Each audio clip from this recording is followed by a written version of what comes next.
వాక్యం చూద్దాం.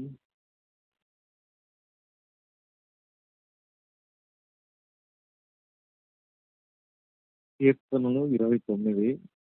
ఇది కూడా దావీదు రాసిన కీర్తన. ఇక్కడ మనం చూస్తే 2వ వచనం,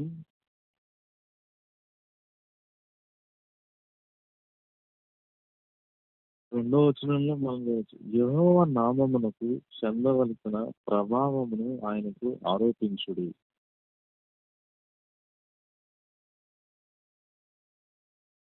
ప్రతిష్ఠితములకు ఆభరణములను ధరించుకొని ఆయన ఎదుట సాగిలపడుడి.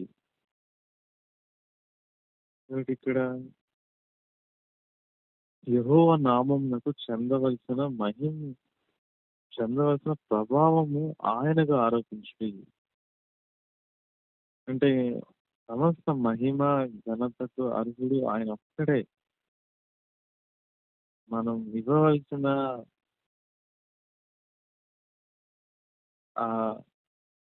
ఆయన నామమునికి మాత్రమే మనం ఆయన్నే మహిమపరచాలి అనేది ఇక్కడ చూస్తున్నాం. ఇంక ఏ ఒక్కరికి కాదు. ప్రతిష్ఠితములకు ఆభరణములను ధరించుకొని ఆయన ఎదుట సాగిలపడుడి. ఇక్కడ ప్రతిష్ఠితములకు ఆభరణములు అనగా పవిత్రతను ఇంకొక దగ్గర నేను చూసాను. పవిత్రత ధరించుకొని ఆయన ఎదుట సాగిలపడుడి. మన హృదయం మొదట ఆ ఆభరణములు అంటే అది ఫిజికల్ గా మనం దాన్ని తీసుకోవడానికి కాదు, కానీ అది అంతరంగంలో ఆ ఆభరణములు అనేవి ధరించుకోవాలి. మనం ఆయన ఎదుట మనం ఎలా సాగిలపడాలనేది మనం చూస్తే యథార్థత, మనం మొదట మన హృదయాల్లో యథార్థమైన హృదయంతో మన స్థితిని మనం ఒప్పుకునే వారిగా ఆయన ఎదుట మనం సాగిలపడాలి. ఇంకా మనం అట్టి హృదయంతో దేవుడు అదే కోరుకుంటున్నాడు. ఇంకా అనేక విషయాలు ఉన్నాయి, మనం చూడొచ్చు ఆయన ఎదుట మనం ఎలా ఉండాలి అనేది. ఆయన ఎదుట మనం తగ్గించుకొని దీనులుగా మనం ఆయన ఎదుట సాగిలపడాలి. ఆ దీన వస్త్రమును ధరించుకొని మనం ఆయన ఎదుట సాగిలపడాలి. కాబట్టి మనం ఆయన సన్నిధికి వచ్చినప్పుడు మనం ఎలా ఉండాలి అనేది మనం చూడొచ్చు. మనం తగ్గించుకొని యథార్థమైన హృదయంతో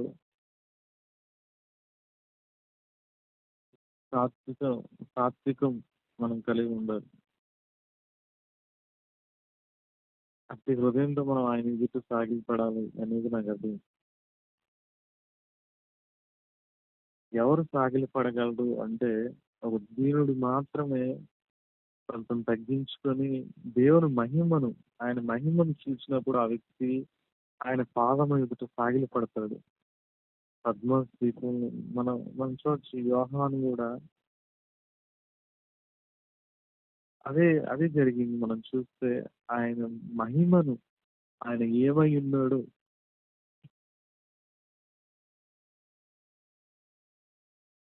యోహాను చూసినప్పుడు ప్రకటన గ్రంథంలో మనం చూస్తాం. ఆయన ఎదుట సాగిలపడతాడు. ఆయన మహిమ, ఆయన పరిశుద్ధత, ఆయన నీతిని, ఆయన చేసిన సృష్టి అంతటిని యోహాను చూసినప్పుడు ఆయన ఎదుట సాగిలపడతాడు. అంటున్నాడు, lord all glory belongs to you lord అని. కాబట్టి ఆయన అట్టి రీతిగా మనం కూడా మన జీవితాలు ఎప్పుడు మనం ఆయన ఎదుట సాగిలపడిన వారిగా ఉండాలి. అంతగా మనం తగ్గించుకొని మనం దేవుని మహిమపరిచే జీవితం. ఇక్కడ చివర వచనం 11వ వచనం 10వ వచనంలో కూడా సెకండ్ పార్ట్, యెహోవా నిత్యము రాజుగా ఆసీనుడై ఉన్నాడు. ఇది కూడా మనకి మన జీవితాల్లో, క్రైస్తవ జీవితంలో గ్రేట్ కంఫర్ట్, ఒక హోప్, ఇచ్చే వచనం ఇది. యెహోవా నిత్యము రాజుగా ఆసీనుడై ఉన్నాడు. ఈ భూమి ఆకాశాలను చేసిన దేవుడు, సమస్తాన్ని అధికారాన్ని కలిగి ఉన్న దేవుడు. ఆయన సింహాసనాసుడై ఉన్నాడు. ఆయనకి తెలియకుండా ఈ భూమి మీద ఏదీ జరగదు. మన జీవితంలో కూడా ఏది ఒక చిన్న తల వెంట్రుకనే లెక్కించిన దేవుడు సమస్తాన్ని ఆయన కంట్రోల్ చేస్తున్నాడు. అవును. ఎంత చిన్న విషయం, సాధారణమైన విషయం, తల వెంట్రుకని దాన్నే దేవుడు కేర్‌గా కలిగి ఉన్నప్పుడు ఇంక మన ఆత్మీయ జీవితంలో ఏ స్థితిలో అయినా మన స్థితి అంతటి ఆయన చూస్తున్నాడు అనే ఒక హోప్. ఇది నాకు ఈ మాట నన్ను చాలా ఎంకరేజ్ చేస్తుంది నా స్పిరిచువల్ లైఫ్‌లో. గాడ్ ఇంకా నువ్వే సింహాసనం మీద నువ్వు ఉన్నావు ప్రభువా. యెస్. నేను ఎటువంటి ఏ పరిస్థితిలో ఉన్నా నువ్వు నన్ను విడిపించగలవు. అందుకే కింద వచనాలు మనం చూడొచ్చు. యెహోవా తన ప్రజలకు బలమును అనుగ్రహించును. యెహోవా తన ప్రజలకు సమాధానం కలుగచేసి వారిని ఆశీర్వదించును. ఎందుకంటే ఆయన రాజ్యము చేయుచున్నాడు. ఆయన రాజుగా ఆసీనుడై ఉన్నాడు. కనుక మనం ఇంకనూ బలహీనులం కాము. మన బలహీనతలో బలమిచ్చేవాడు రాజుగా ఉన్నాడు అక్కడ. మన జీవితంలో ఆ కంప్లీట్ పీస్ యేసు ప్రభు కలిగిన సమాధానాన్ని ఇచ్చేవాడే సింహాసనం మీద రాజుగా ఉన్నాడు. కాబట్టి అది మన జీవితాల్లో ఎంతో నిరీక్షణ ఇస్తుంది. అవును తండ్రి. ఒకవేళ ఇంకా సింహాసనం మీద నా తండ్రి కాకుండా నన్ను ప్రేమించే వ్యక్తి, నా కొరకు ప్రాణం పెట్టినవాడు కాకుండా ఇంకెవరున్నా అక్కడ మనకు హోప్ ఉండదు. అయితే మనం ప్రేమించి మన తండ్రి పరలోకమందున్న ఆ తండ్రి ఆ రాజుగా సింహాసనాసనుడై ఉన్నాడు. కాబట్టి మనం కదిలిపోని ఆత్మీయ జీవితాన్ని కలిగి ఉండొచ్చు. ఆయన సమస్తాన్ని మన మేలుగా చేయగలిగిన తండ్రిగా ఉన్నాడు అనే ఒక నిరీక్షణ మనకి ఎప్పుడు అది ఉంటది. కాబట్టి మనం నిరీక్షణ లేని వారమే కాదు కానీ నిరీక్షణ కలిగిన వారుగా, సిగ్గు లేని వారుగా మనం ఓర్పు కలిగి మనం జీవించవచ్చు మన ఆత్మీయ జీవితంలో. అది గ్రేట్ కంఫర్ట్ ఇచ్చింది మనకి. ఓకే అన్న. ఓకే రామ్. నేను జస్ట్ ఒక మాట, నేను ఎప్పుడు ఈ కీర్తన చదివిన 29వ కీర్తనలో ఒక మాట నాకు బాగా అనిపిస్తుంది.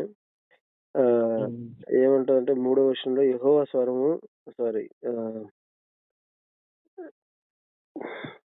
ప్రభావం గలదని ఒక మాట ఉంటుంది. 4 యెహోవా స్వరం బలమైంది, యెహోవా స్వరం ప్రభావం గలది అని ఉంటుంది. సో ఆ బలమైన దాని గురించి మనకి 3వ వచనం గాని తర్వాత కొన్ని వచనాలు ఉంటాయి. అవి ఎలా ఉంటాయంటే 5వ వచనం గాని, దేవదారు వృక్షములు విరిచేస్తది ఆ స్వరం. లెబానోన్ దేవదారు వృక్షం ముక్కలుగా విరుస్తది. అంటే అవి సామాన్య పనులు కాదనమాట. ఆ స్వరమే చాలు. సో కొండలను కూడా దూడ గంతులు వేసినట్లు చేయగలదు. అటువంటి పవర్‌ఫుల్ అంటే బలము గలది అనే మాటకి సరిగ్గా సరిపోతాయి. ప్రభావం గలది. అదే అలా చదువుకుంటూ వస్తే అరణ్యమును కదిలించునని ఉంటుంది 8వ వచనంలో. 9వ వచనంకొచ్చేసరికి యెహోవా స్వరం లేళ్ళను ఈనజేయును. అది ఆకులు రాల్చును.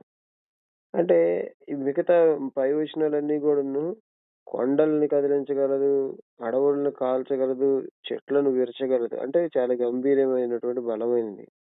అట్ ద సేమ్ టైమ్ ఆ స్వరము లేళ్ళను ఈనజేయును.